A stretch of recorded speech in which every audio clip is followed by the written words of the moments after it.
I know I haven't recorded the last 3 Huntsvilles or Married to Medicine videos. So long story short, over the past couple of weeks, my grandmother, a piece of my heart, my girl, has passed away and has gone home to glory.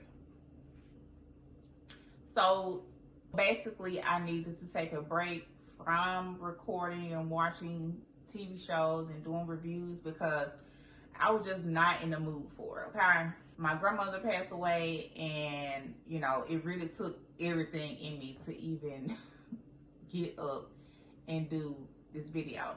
But I don't want to go another week without posting anything, so we're gonna push through, okay? Without further ado, let's get into this review for Love and Marriage Huntsville, Season 9, Episodes 6, 7, and 8. So basically, we're going to combine the last 3 episodes into one. I'm going to try not to make this too lengthy, okay? We're going to touch bases on Episode 6, 7, and finish it off with Episode 8. So first of all, I've already heard about the rumors of, well, according to Tisha, this ain't alleged, that Martell has been fooling around with the boys around town. Now, I honestly cannot say if this story, or if I believe if this story is true or not. But what I will say is, I wouldn't be surprised if it was. Okay? And this whole interview or podcast or whatever it is with Martell and Coleslaw interviewing a potential or an alleged Marceau side piece or somebody he was fooling around with or whatever, it just screams inauthentic. It just screams that he have nothing else to give or to show or to prove that Marceau has, or he's been around Marceau when he was cheating or whatever the case may be. Now, don't get me wrong. I do believe that Marceau has stepped out on Tisha throughout their marriage, okay? Let's make that perfectly clear. But do I believe if Martell has evidence, like concrete evidence, pictures, video, record, whatever, on Marceau of doing these things behind Tisha back, or them doing things together with females and both of them cheating on their wives?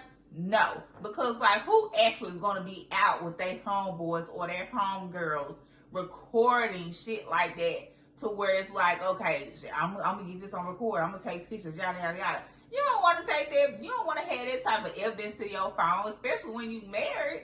So now, I don't believe that Martell has anything of substance, okay, that would put Marceau at the scene of the crime, right? But this whole interview that he did with Coleslaw is no, okay? Is that all you could come up with? Is that the best that you could come up with? Because it ain't hitting like you thought it was gonna hit at all. If anything, it made you and her look like even more cornballs. Now, starting with episode 6, I do feel like Martell was wrong for bringing Tisha into the conversation simply because the conversation wasn't even about her. It was about him and Martell going back and forth because he felt like he don't feel supported by his friends. So him bringing Tisha into the conversation was really a low blow. And like I said on the last episode, Destiny brought this whole situation on herself because her leaving the event, is a perfect example of how she tried to throw the rock and hide her hand by saying that she wanted to create or do this whole innocent thing for the friend group to bring everybody back together.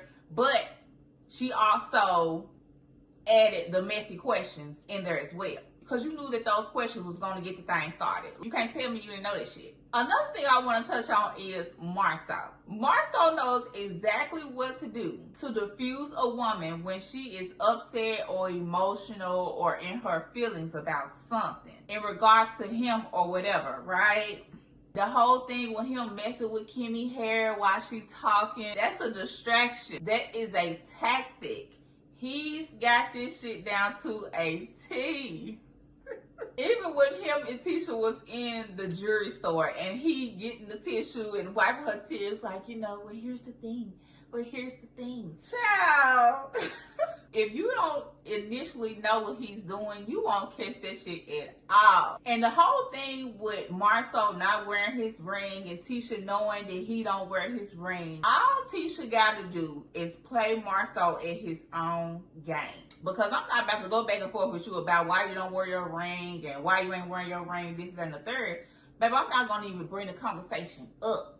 If I even peep that you doing something that is not appropriate to your marriage, I'm gonna play you at your own game, okay? You ain't gonna even see the shit coming. That's all you gotta do, and I bet you his ass get some act right then. And another thing, Marcel not wearing his ring is not an indication of why people disrespect your marriage. Tisha feeling like people disrespected her marriage because, or she feel like that's a part of the reason why people disrespect her marriage is because Marcel doesn't wear his ring. That has absolutely nothing to do with it. Absolutely nothing to do with why people or why you feel like people disrespect y'all marriage. Because the people that are around you know y'all married. And a ring really, honestly, don't define your marriage. So why she feel like him not wearing his ring is one of the reasons why people disrespect their marriage. Now, with this whole thing with Tisha and Mel talking about Maurice's DUI situation. Now, I do agree that Maurice getting behind the wheel and driving drunk was a choice. It definitely was not a mistake, okay? That is a choice. And I can also see where Mel could see that it's possibly realistic on Maurice's lips, but I can also see where there can be a bit of a reach as well. And I'm glad Tisha did not indulge in that whole conversation and got up and left. So the scene where Destiny and Martell was sitting at the bar talking about the whole altercation between him and Marcel, and where he said blank had a relationship with Marcel for 2 or 3 years, they bleeped out the name. I'm not sure what name he said or who exactly he was referring to, but basically it sounded like he's saying that Marcel had a relationship with a woman for 2 or 3 years and Tisha knew about it the whole time. Mel knew about it the whole time. Basically all of them knew about it. Now, who this person is or woman is or whoever they may be, I'm not sure why they bleeped that out, but okay. Now, with Martell saying that Tisha knowing about it the whole time, and she's also talking to the female or whoever about how to respectfully cheat, same thing that Destiny is saying that Mel was doing. I don't understand how Destiny can believe that Mel would teach Coleslaw how to respectfully cheat, but she don't believe that Tisha would teach someone else that's possibly messing around with Marcel for 2 or 3 years how to respectfully cheat. How you believe one about the same situation and not the other? Because at the end of the day, you can't put none past nobody. We have people that been married for years, okay? Sleeping next to the same person for years and don't know shit about that person. Okay? Now, Trish's excuse for the reason why she's saying that she didn't say bye to Mel on the trip is a bunch of BS, right? She's saying she didn't say bye because of the situation. Made it awkward, yada, yada, yada. I don't care nothing about none of that, okay? It still wouldn't have hurt, okay, to go and tell the person that invited you on a trip, all inclusive. You could have at least went and told the lady that, hey, it's been real, but I'm finna go. You know, I ain't gonna get into the details. I'll talk to you when you get back home. Thanks for inviting me on the trip. Now, for Mel to be moved on with her life, divorce this man, and gone on about her business, it does feel like Trish is in some type of interrogation with these questions on her whereabouts when she was meeting up with Martell. So it's kind of like, are you really over the situation between you and Martell with the whole cheating thing or whatever, or do you just not have nothing else to talk about? Because to my understanding, I thought you were there and making your rounds talking to the girls about the trip and not necessarily the drama or the BS that they got going on in their own separate lives with meeting up with Tisha, you know, asking her about the whole Marceau situation. I mean, what's the boy name? Maurice situation, and meeting up with Trish and asking her about the whole Martell situation. I thought you were supposed to be making her rounds to ask everybody, or being a good host and asking everybody about the trip, okay? So is it that or the other? One thing I do agree with is Trish should have went to Mel and, you know, just been like, hey, you know, this, that, and third happened. I just want to make sure you know before, you know, and maybe you'll have some different feelings about inviting me on a trip now because of this situation. This is what happened. It wasn't nothing, but I understand if, you know, you no longer want me to go on a trip, because I probably don't want to go on a motherfucking no way, because I can't be around no female that I done took her nigga down before, okay? Just me personally. But just to make things not be awkward or whatever between you and somebody that you, even if it was a small possibility, a small little tidbit of a possibility that I could have had your man or your ex or your nigga or whatever the case may be, I'm just not about to be in your face. You know, it would have been just a courtesy, even though you're supposed to be over it.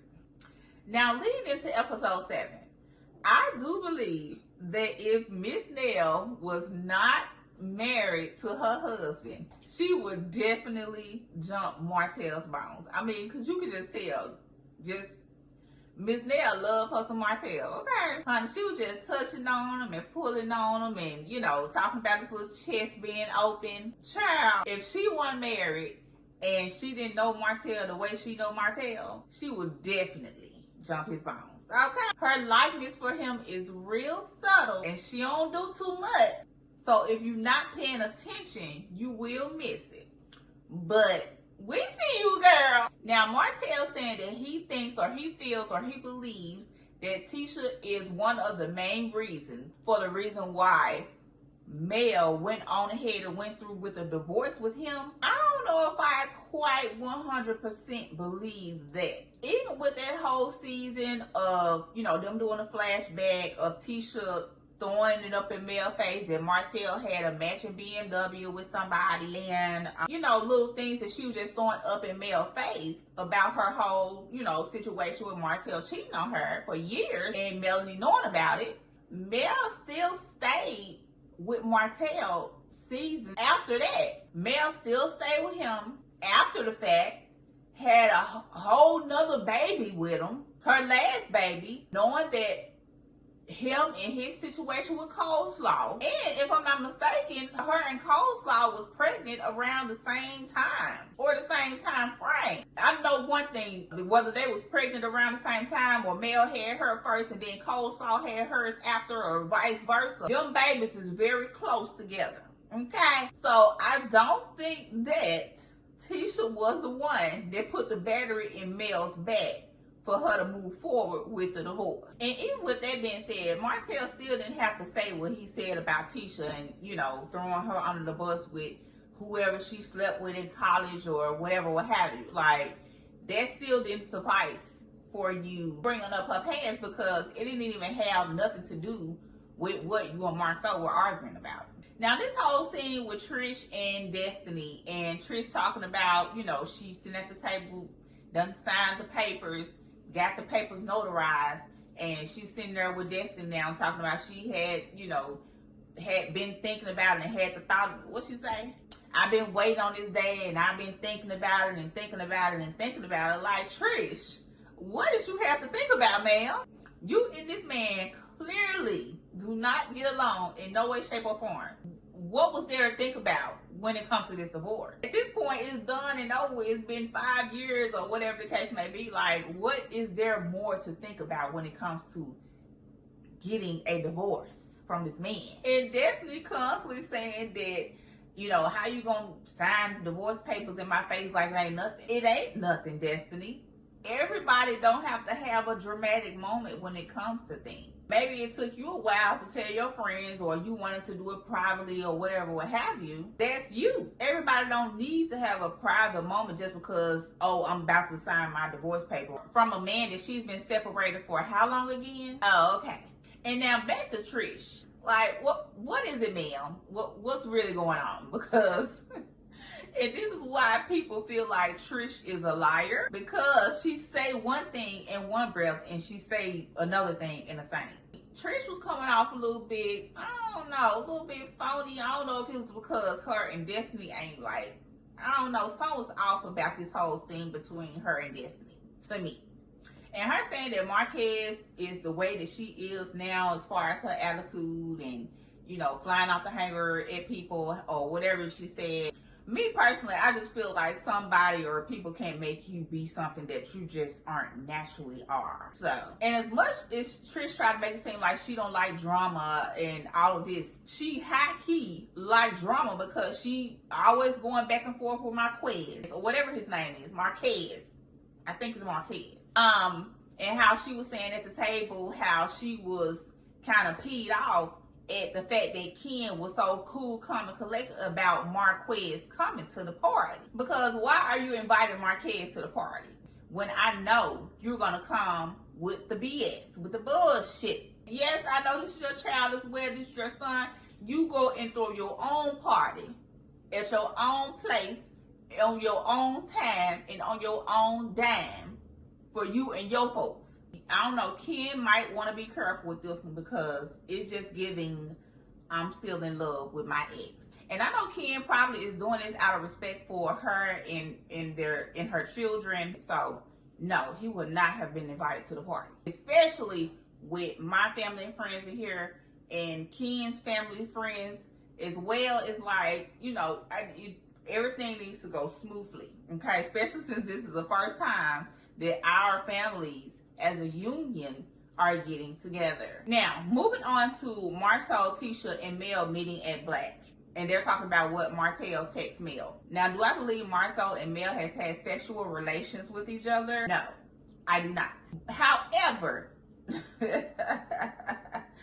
I do believe that Martell low-key likes Mel and is highly attracted to her. Now, on to the party. Carrie comes in with a bottle of Grand Marnier.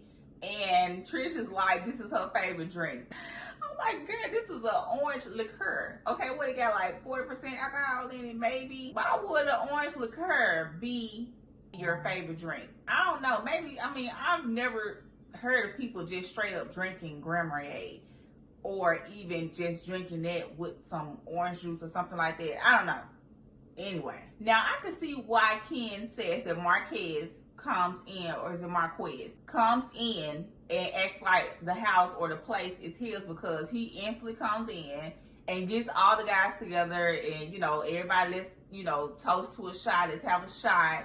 And then he kind of like throw a little shade up in there as well. So I can see why Ken said what he said on that part.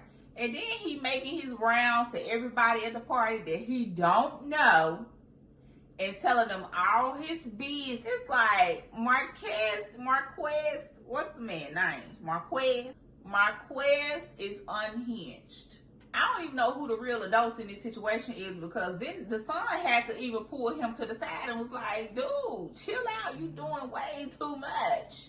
Now again, Trish bringing up the conversation of Marquez asking her, needing to ask her for money. And Mel's reaction was my same reaction from a couple episodes ago, where why is this grown-ass man asking you for money? Also, Trish bringing up the conversation of if she should tell Marquez, I'm gonna get his name right in a minute, about the whole divorce situation of her signing the papers and getting the papers notarized. She first asked Ken about it in the house, in the kitchen, and he told her no, he wanted to be, you know, a peaceful occasion for the kids today. He don't want no BS going on. And then she brought it up again outside with Mel. Mel also told her, no, you don't need to tell him at this party, which Trish agreed. And then Trish proceeds to tell Marquez about the whole divorce situation of her signing the papers and getting them notarized, which leads us into episodes 8 review for the reason why I say that Trish is still emotionally attached to this situation with her and her ex-husband or her husband or whoever he is this week, because she just couldn't help herself. She just had to tell him. It was just itching her too bad. She just had to scratch that itch.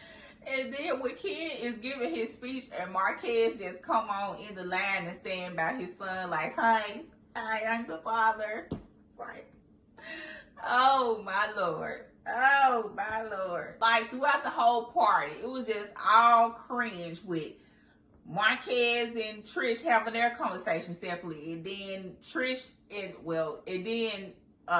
then Ken and Marquez having their conversation separately, and then Trish, Ken, and Marquez having their conversation separately.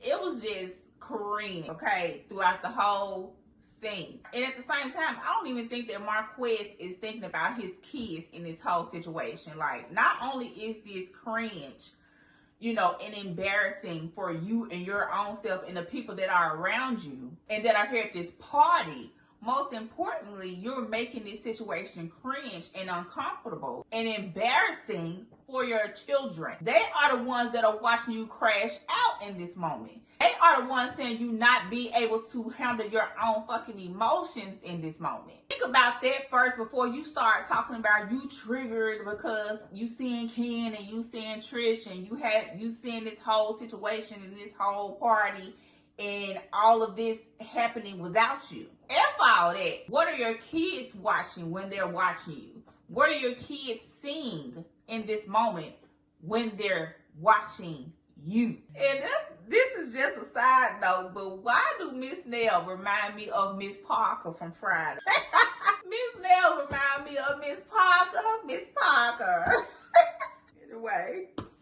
Now, Mel and Maurice having their conversation at this party about his DUI. First of all, I feel like Maurice be saying a whole lot of shit and don't be saying none at all. Let's just get that out the way. He be saying a whole lot of words and don't be saying shit. Anyway, I do feel like Mel bringing up the conversation about him getting a DUI in this situation is irrelevant because you already had this conversation with Kimmy. What do you think Maurice is going to do? Maurice is going to be even more tight-lipped, okay? And especially with her bringing up the conversation to Tisha about the whole red lipstick thing and trying to get, you know, information out of her when she took her out to dinner or lunch or whatever. Trust and believe that information got back to Kimmy and Maurice, okay? They didn't just have that conversation when her, Kimmy, and, what's the lady name? What's her name? Trish. Too many damn T's, okay? Soon as Tisha left that little powwow with you talking about Maurice had red lipstick on, she instantly called Kimmy, okay? And Kimmy told Maurice and yada, yada, yada.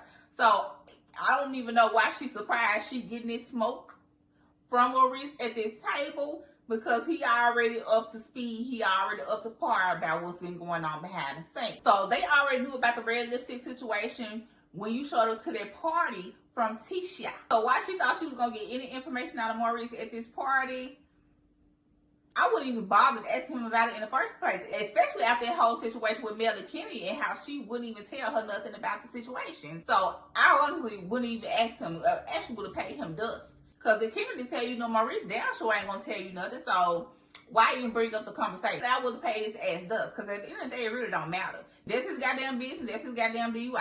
And her also stating how she wished she would have responded differently instead of, you know, getting online the next day, going to the club, popping bottles or whatever the case may be. And how she wished she would have just came on there, you know, apologetic and whatever. It's like another person just projecting how they will respond to something versus accepting how that person actually responded to their own situation. Projecting. Got a lot of projection going on in these last couple of episodes. And I'm glad that Kimmy did not interject between the conversation that him and her were having, because it would have caused a bigger problem. And this is where Trish can take note for when she interjected herself into Ken and Marquez's conversation at the end of the party. She should have just let them two men hash out whatever they need to hash out and talk about whatever they need to talk about without interjecting herself into the conversation, which actually is what took it to another level. And this again is another example of another countless situation where you realize that Trish is still emotionally attached to this situation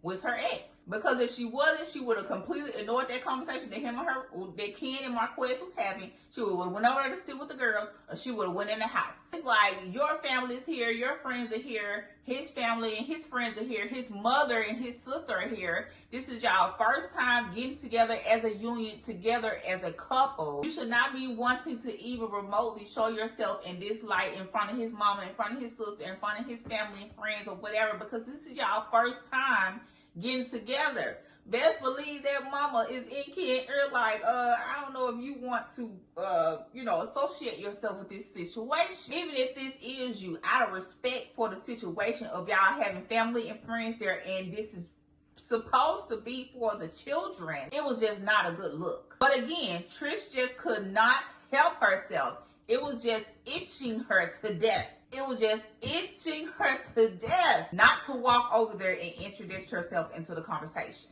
And soon as she walked over there, Ken's rolling his eyes up in the sky, all up in the back of his head, like, listen, I need you to go sit down and let me and this man have a conversation. She was instantly irritated because she came over there yet again, interjecting herself into the conversation. She did the same thing when they were sitting at dinner. And Ken just dropped his head like... And this is another situation where I keep saying, like, Ken, he needs to be paying attention and he needs to be careful when it comes to this dynamic with her and Marquez. Because it's still something there deep down, in particular with her. Because if it wasn't, she wouldn't get so easily irritated or involved in going back and forth with Marquez. Like, you still let the man that you have to give money to get you riled up. Make that shit make sense. Ugh. And again, it's just like, it ain't making no sense to me, because again, you're doing this in front of his family, his friends, your family, and your friends. His mother and his sister. It's just like, Ken, I don't know. You might want to be careful with this one. You might want to take your time and not jump the broom so fast with this one. And it's a good thing that Trish don't want to get married to Ken too quickly, because at least she can admit that she got some shit that she needs to work on.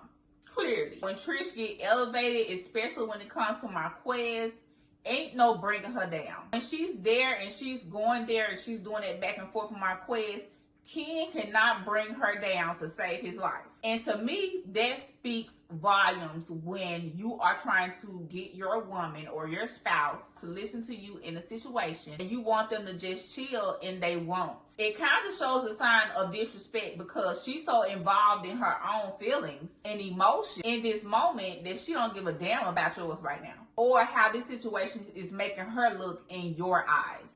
Now, after this scene, Trish should have just felt real embarrassed, because you're doing all of this back and forth with your ex in front of his mama. Come on now, man. That is just not a good look. And in front of your family and friends as well, it's just... And it's so crazy, because you would think that she would know what Marquez is doing by now. And Trish falls into that hole every time. She falls into that rabbit hole with Marquez every single time. He always sets the trap up for it, and she falls for it every time. Now, this dinner with Kimmy, Tisha, and Trish. Now, Tisha being overly hyped about her missing the drama at the kids' party. It's like, girl, that is not cute, okay?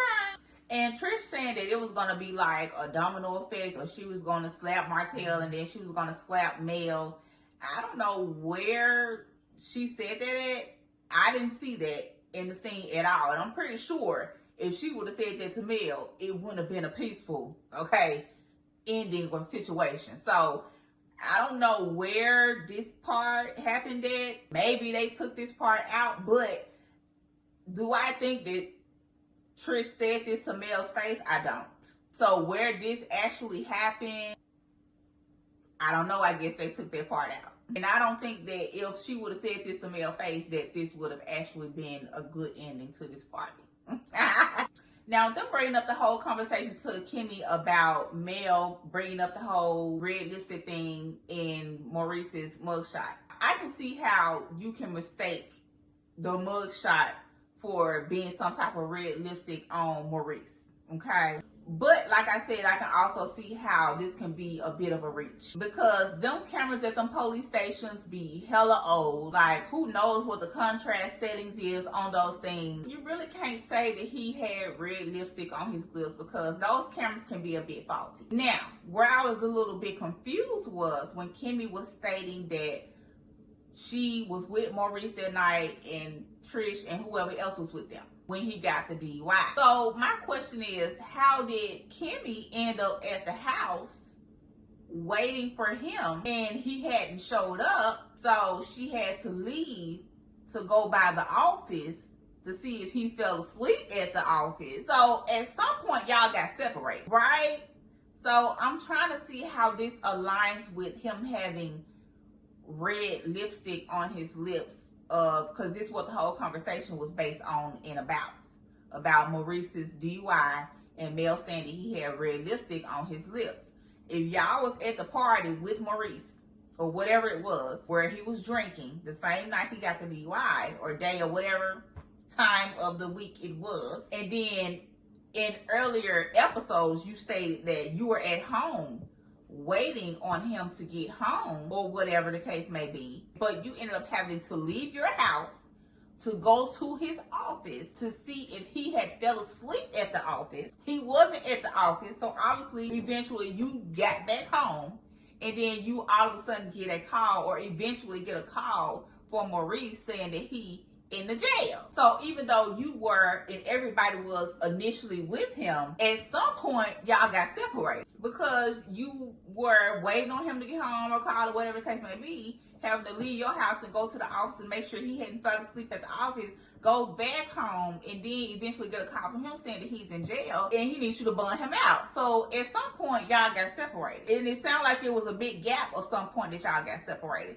So I'm not sure how her being with him that night and her getting separated from him that night as well, because of the time span, okay, that I just explained, have to do anything with Mel referring to him having red lipstick on his lips. This part was confusing to me because, Kimmy, if you were with him all night, so how did y'all get separated? You see what I'm saying? You know, so it's kind of like, huh?